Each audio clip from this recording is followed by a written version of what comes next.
अगर आप भी रियल एस्टेट में इन्वेस्ट करना चाह रहे हैं तो आपको इन 4 चीज़ों को अपने जहन में रखना है। नंबर 1, उसका पेमेंट प्लान।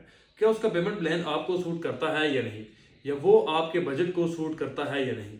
नंबर 2, उसकी लोकेशन। नंबर 3, उसका डेवलपर। और नंबर 4, उसके डेवलपर की क्रेडिबिलिटी और बेनिफिशरीज, कि वो डेवलपर अपने प्रोजेक्ट को लेके कितना सीरियस है।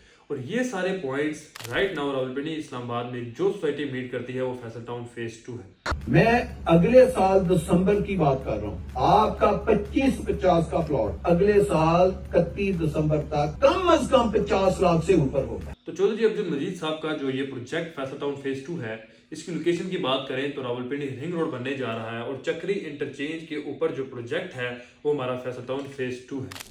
और दूसरा जो जंक्शन इसको लगता है वो हमारा थलिया इंटरचेंज है। अगर आप पेशावर से आ रहे हैं या लाहौर से आ रहे हैं, जहां से भी आ रहे हैं और आपने रावलपिंडी में एंटर करना है तो आप थलिया इंटरचेंज से उतर कर रावलपिंडी रिंग रोड पर चढ़ कर वहां पर कहीं से भी आप रावलपिंडी में जा सकते हैं, इजीली एक्सेस ले सकते हैं रावलपिंडी की। तीसरा जो रोड एक्सेस इसको मिलता है वो कैपिटल स्मार्ट सिटी का इंटरचेंज है, आप उसको भी यूज करके फैसल टाउन फेज 2 को इजीली एक्सेस कर सकते हैं।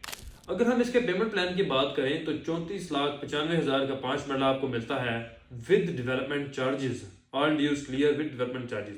अगर आप इसकी बुकिंग करना चाहते हैं तो 20% डाउन पेमेंट यानी 6,90,000 देकर आप इसकी बुकिंग भी कर सकते हैं। बाकी की जो रिमेनिंग पेमेंट है वो आपने 4.5 साल की आसान इंस्टॉलमेंट पर पे करते रहना है 7 साल। Basically in the end developer he matter करता है कि आपका डेवलपर कैसा है।